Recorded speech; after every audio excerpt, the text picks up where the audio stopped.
नमस्कार साथियों, OP classes में आप सभी का एक बार पुनः स्वागत है। आज संविधान में नागरिकता के जो प्रावधान बताए गए हैं उनके बारे में देखेंगे। तो बात की जाए नागरिकता की, तो नागरिकता का वर्णन संविधान के भाग 2 के अनुच्छेद 5 से 11 के मध्य किया गया है। भारत में ब्रिटेन की तरह एकल नागरिकता का प्रावधान है। अब नागरिकता जो है वो नागरिक शब्द से बनी है, यानी सबसे पहले ये जानेंगे कि आखिर नागरिक होता क्या है। तो नागरिक किसी भी राज्य का वह पूर्ण सदस्य होता है। कौन सा पूर्ण सदस्य होता है? जिसे उस राज्य के सभी अधिकार प्राप्त होते हैं। इसके अलावा राज्य द्वारा निर्धारित जो कर्तव्य हैं वो भी नागरिक को करने होंगे। राज्य के प्रति पूर्ण निष्ठा रखना ही एक अच्छे नागरिक का कर्तव्य होता है। आगे देखेंगे संविधान के प्रमुख प्रावधान, यानी किस अनुच्छेद में कौन सा प्रावधान दिया है। तो अनुच्छेद 5 में संविधान के प्रारंभ में नागरिकता के जो प्रावधान थे उनके बारे में बताया गया है। अनुच्छेद 6 में बताया गया है कि यदि कोई व्यक्ति पाकिस्तान से भारत आता है तो उसकी नागरिकता के क्या क्या प्रावधान होंगे। यहाँ इन्हें मोटे तौर पे देखे ले रहे, आगे इनके बारे में डिटेल से पढ़ेंगे। अनुच्छेद 7 में बताया गया है कि भारत से पाकिस्तान जाने वाले और पुनः भारत आने वाले लोगों की नागरिकता के क्या क्या प्रावधान होते हैं। जैसे भारत पाकिस्तान का जब विभाजन हुआ था तो उस समय कुछ व्यक्ति भारत से पाकिस्तान चले गए थे और जब वे पुनः भारत आए तो उनकी नागरिकता के क्या क्या प्रावधान होंगे, इन सभी का वर्णन अनुच्छेद 7 में दिया गया है। आगे देखेंगे अनुच्छेद 8। तो अनुच्छेद 8 उन भारतीयों की नागरिकता की बात करते हैं जो भारत से बाहर रह रहे हैं, यानी भारतीय मूल के जो व्यक्ति जो बाहर रह रहे हैं उनकी नागरिकता के क्या क्या प्रावधान हैं वो अनुच्छेद 8 में दिए गए हैं। अनुच्छेद 9 में नागरिकता की समाप्ति के प्रावधान दिए गए हैं कि किन किन कंडीशंस में नागरिकता का लोप हो सकता है। इसमें बताया गया है कि नागरिक की नागरिकता के जो अधिकार हैं वे संसदीय विधान से छीनी जा सकती है, यानी अगर किसी व्यक्ति की नागरिकता छीननी होगी तो उसके लिए जो संसदीय विधान बने होंगे उसी के तहत इसकी नागरिकता छीनी जा सकती है। इसके अलावा अगर राज्य स्वयं चाहे कि हम इस व्यक्ति की नागरिकता छीन लें तो राज्य किसी व्यक्ति की नागरिकता नहीं छीन सकता है, उसके लिए संसदीय विधान ही आगे रखे जाएंगे। अनुच्छेद 11 में वर्णन दिया गया है कि नागरिकता संबंधी सभी विधान बनाने की शक्ति संसद को प्राप्त रहेगी। पीछे जो हमने अनुच्छेद देखे हैं वो मूल संविधान में नागरिकता के बारे में वर्णन करते थे। इसके बाद 1955 में इसमें संशोधन किया गया और नागरिकता अधिनियम 1955 लाया गया। नागरिकता अधिनियम 1955 में आगे चल के 9 बार संशोधन किया गया। जैसे 1955 के बाद 1957 में, फिर 1960 में, इसके बाद 1985 में, 1986 में, 1992 में, 2003 में, 2005 में, 2015 में और इसके बाद अंतिम तौर पर अभी हाल ही में 2019 में नागरिकता अधिनियम 1955 में संशोधन किया गया है। तो देखेंगे कि जो नागरिकता अधिनियम 1955 में है उसमें क्या क्या प्रावधान किए गए। तो उसमें सबसे पहले तो बताया गया कि नागरिकता प्राप्त करने के कौन कौन से तरीके हैं और नागरिकता समाप्ति की कौन कौन सी विधियां हैं। तो नागरिकता अधिनियम 1955 के तहत नागरिकता प्राप्त करने के कुल 5 तरीके हैं, जिनमें जन्म से, वंश परंपरा से, पंजीकरण से, देशीकरण से या फिर अर्जन द्वारा। इसके अलावा नागरिकता की समाप्ति के 3 तरीके बताए गए हैं। एक तो त्यजन द्वारा, यानी खुद स्वयं से त्याग देने से। दूसरा समाप्ति द्वारा, जैसे जो नियम और कानून है उसके द्वारा कब आपकी नागरिकता जा सकती है, कब समाप्त की जाती है, उसके तहत बताया गया। तीसरा है वंचन द्वारा, यानी वंचित भी आपको नागरिकता से किया जा सकता है। तो वो सभी प्रावधान दिए गए हैं, यानी नागरिकता प्राप्त करने के 5 तरीके हो गए, जबकि नागरिकता की समाप्ति के 3 तरीके हैं। तो जन्म से में आपका पहला मुख्य प्रावधान है कि जिस व्यक्ति का भारत में जन्म हुआ हो, अगर उसके माता पिता में से कोई एक भारतीय है तभी वह व्यक्ति भारतीय माना जाएगा। ऐसा नहीं है कि कोई 2 विदेशी दंपति भारत आए और उन्होंने यहाँ पर किसी संतान को जन्म दे दिया है तो वे भारतीय कहलाएंगे, ऐसा बिल्कुल नहीं है। दूसरा है वंश परंपरा से। तो इसमें क्या होता है, आप भारतीय नागरिक कहलाएंगे कब, यदि 26 जनवरी 1950 के बाद आपके माता पिता में से किसी एक का जन्म भारत में हुआ हो तो आपको भारतीय नागरिकता मिल सकती है। तीसरा है पंजीकरण द्वारा। तो पंजीकरण द्वारा इसमें कंडीशन क्या है, जैसे कोई व्यक्ति है जिसका जन्म भारत में हुआ था लेकिन वह बाहर जाकर रहने लगा और कई सालों से रह रहा था, उसके बाद उसे अगर भारतीय नागरिकता चाहिए तो आवेदन करना होगा। लेकिन आवेदन करने के साथ साथ कुछ कंडीशंस और हैं, जैसे आवेदन करने से पहले 7 वर्ष से वह व्यक्ति भारत में रह रहा हो, तभी उसे भारत की नागरिकता पंजीकरण के माध्यम से मिल सकती है। इसके अलावा कोई विदेशी महिला है, अगर भारतीय पुरुष से विवाह करती है तो पंजीकरण द्वारा उसे भारतीय नागरिकता मिल जाएगी। और राष्ट्रमंडल देशों के नागरिकों को भी पंजीकरण के तहत भारतीय नागरिकता मिल सकती है। चौथा है देशीकरण द्वारा। जैसे कोई विदेशी है और वह भारत की नागरिकता लेना चाहता है तो सबसे पहले तो उसे अपने देश की नागरिकता का त्याग करना होगा। इसके अलावा जब वह भारत की नागरिकता के लिए आवेदन करेगा तो उसे 1 वर्ष तक भारत में रहने का प्रमाण पत्र देना होगा। इसके अलावा वह 7 वर्ष तक भारत में रहा है, यह भी उसे सिद्ध करना होगा, तभी देशीकरण के द्वारा उसे भारत की नागरिकता मिल सकती है। पांचवा और अंतिम है भूमि अर्जन द्वारा। जैसे यदि भारत सरकार किसी क्षेत्र का अर्जन कर लेती है और उसे भारत में मिला लेती है तो उस मिले हुए क्षेत्र के सभी सदस्यों को स्वतः ही भारत की नागरिकता मिल जाएगी।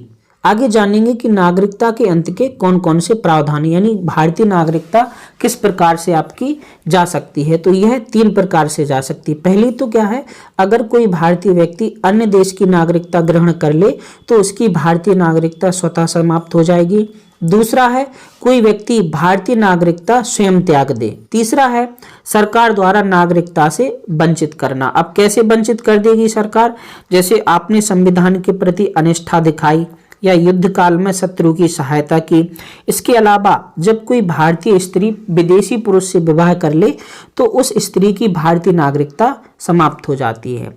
या फिर कोई व्यक्ति लगातार 7 वर्षों तक भारत से बाहर रहे तो भी उसकी नागरिकता समाप्त कर दी जाती है। आगे देखेंगे जो प्रमुख अनुच्छेद हैं उनमें क्या क्या प्रावधान है। तो अनुच्छेद 6 में बताया गया था कि पाकिस्तान से भारत आए हुए व्यक्तियों की नागरिकता के क्या क्या प्रावधान होंगे। जैसे कोई व्यक्ति पाकिस्तान से भारत आता है तो उसकी नागरिकता के क्या क्या प्रावधान है। पहला तो ये है कि व्यक्ति जो है उसके माता पिता, दादा दादी और नाना नानी में से किसी एक का जन्म भारतीय राज्य क्षेत्र में हुआ हो।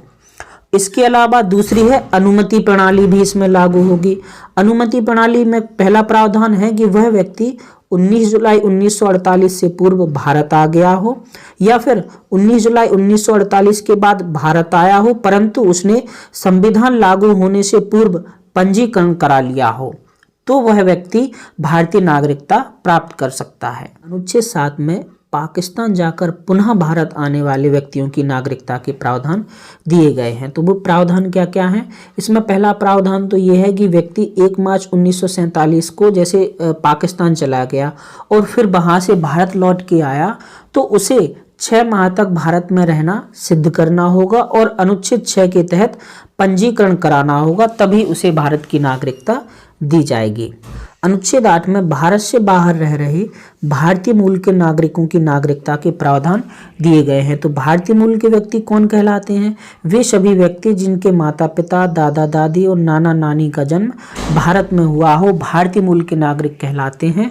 और उन्हें भारतीय नागरिकता कैसे दी जाएगी, इन बात के प्रावधान अनुच्छेद 8 में दिए गए हैं। अगला है अनुच्छेद 9। इसमें बताया गया है कि नागरिकता की समाप्ति कैसे की जा सकती है। तो नागरिकता की समाप्ति के लिए 1955 का जो नागरिकता अधिनियम था उसमें संशोधन के तहत 3 प्रावधान बताए गए थे। उन्हीं में यह शामिल है, किसी अन्य देश की नागरिकता ग्रहण करने से भारत की नागरिकता स्वतः समाप्त हो जाती है। अनुच्छेद 10 में बताया गया है कि नागरिकता के अधिकार संसदीय विधान के तहत आएंगे।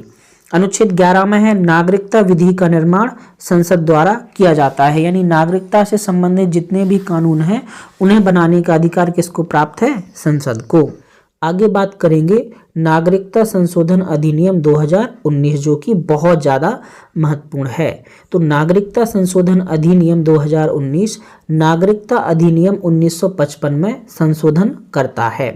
यह 10 जनवरी 2020 से लागू कर दिया गया है, जबकि 11 दिसंबर 2019 को इसे संसद में पारित किया गया था और 12 दिसंबर 2019 को इस पर राष्ट्रपति ने हस्ताक्षर किए थे।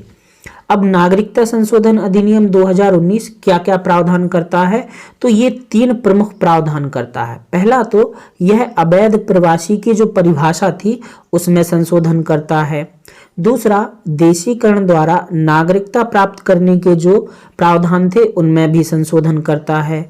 तीसरा, समुद्र पारीय नागरिकता के लिए जो कार्ड बनता था उसको निरस्त करने में भी जो प्रावधान थे उनमें भी संशोधन करता है। तो चलिए देखते हैं कि अब अवैध प्रवासी की परिभाषा क्या हो गई है।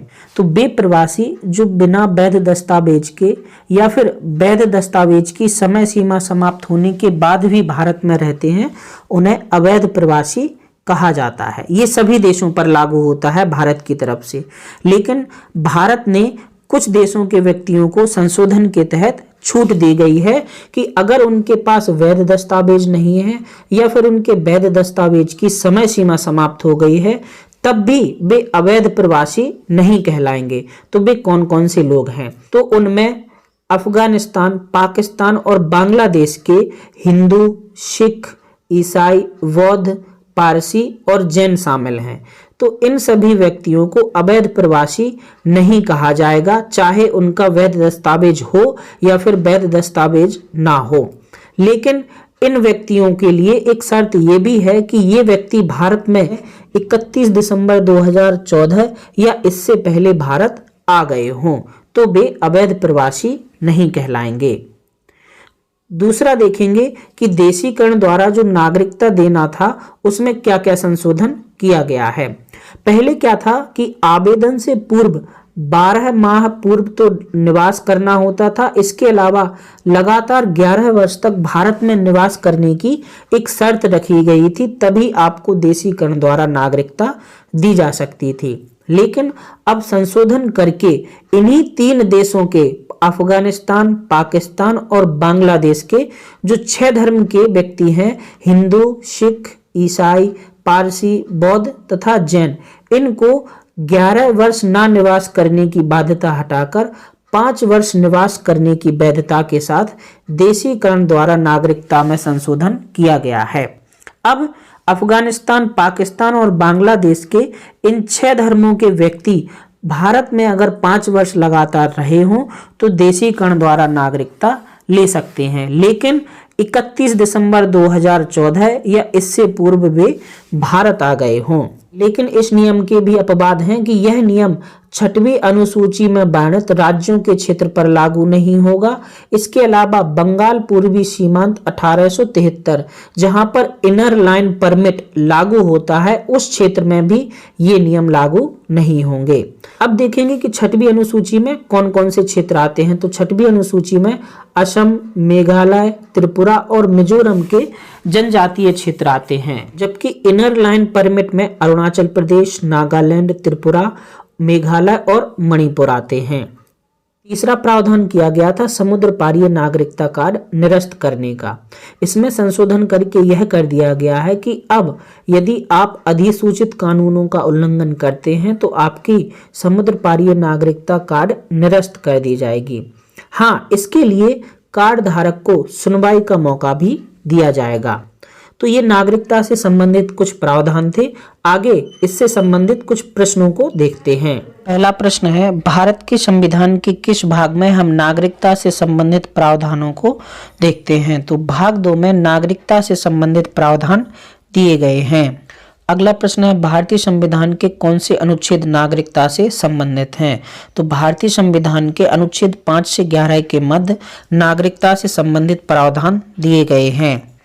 अगला प्रश्न है, भारतीय संविधान निम्न में से कौन सी नागरिकता प्रदान करता है। तो भारतीय संविधान एकल नागरिकता प्रदान करता है। एकल नागरिकता का प्रावधान ब्रिटेन से लिया गया है। अगला प्रश्न है, भारत में नागरिकता की निम्नलिखित विशेषताओं में से कौन सी सही है। राज्य और राष्ट्र की दोहरी नागरिकता नहीं, राज्य की एकल नागरिकता नहीं, संपूर्ण भारत की एकल नागरिकता ये सही है। अगला प्रश्न है भारतीय नागरिकता नहीं प्राप्त की जा सकती।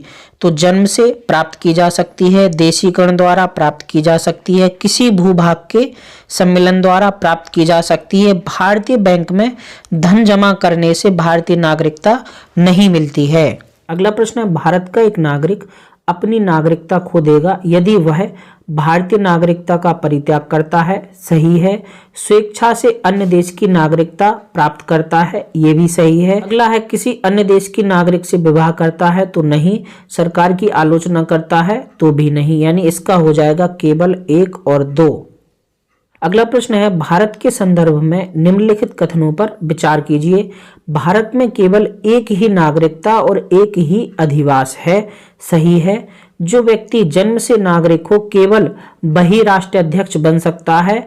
नहीं। जो विदेशी को एक बार नागरिकता दे दी जाती है किसी भी परिस्थिति में उसे इससे वंचित नहीं किया जा सकता। तो ये भी गलत है, यानी इसका केवल 1 सही है। अगला प्रश्न है निम्नलिखित कथनों पर विचार कीजिए। नागालैंड, असम, मणिपुर, आंध्र प्रदेश, सिक्किम, मिजोरम, अरुणाचल प्रदेश तथा गोवा की प्रादेशिक मांगों को देखते हुए भारत के संविधान में अनुच्छेद 371 से लेके 371 अंतर्विष्ट किए गए हैं। तो सही है। दूसरा, भारत तथा संयुक्त राज्य अमेरिका के संविधानों में 2 राजतंत्र संघ और राज्य हैं, किंतु नागरिकता इकहरी है। तो ये गलत हो जाएगा क्योंकि 2 राजतंत्र भारत में नहीं है। कोई व्यक्ति जो देशीकरण द्वारा भारत का नागरिक है कभी भी अपनी नागरिकता से वंचित नहीं किया जा सकता। तो ये भी गलत, यानी इसका सही उत्तर हो जाएगा केवल 1 सही है। अगला प्रश्न है किस देश में दोहरी नागरिकता का सिद्धांत स्वीकार किया गया है। तो संयुक्त राज्य अमेरिका में दोहरी नागरिकता का प्रावधान है। अगला प्रश्न है निम्न में से कौन नागरिकता के अर्जन हेतु शर्तों को नियत करने के लिए सक्षम है। तो नागरिकता के अर्जन के शर्तें संसद के हाथ में होती हैं। अगला प्रश्न है नागरिकता अधिनियम 1955 के अंतर्गत पंजीकरण द्वारा भारतीय नागरिकता प्राप्त करने के लिए भारतीय मूल के व्यक्ति को भारत में कितने वर्ष बिताने होंगे। तो इसका सही उत्तर है 7 वर्ष। अगला प्रश्न है नागरिकता संशोधन विधेयक 2019 संसद से कब पारित किया गया। तो संसद से यह 11 दिसंबर 2019 को पारित हुआ था, जबकि 12 दिसंबर 2019 को इस पर राष्ट्रपति जी ने हस्ताक्षर किए थे। अगला प्रश्न है संविधान का कौन सा अनुच्छेद संसद को नागरिकता के अधिकार को नियमित करने की शक्ति प्रदान करता है। तो नागरिकता संबंधी सभी अधिनियम संसद द्वारा नियमित होंगे। यह शक्ति संसद को अनुच्छेद 11 के तहत दी जाती है।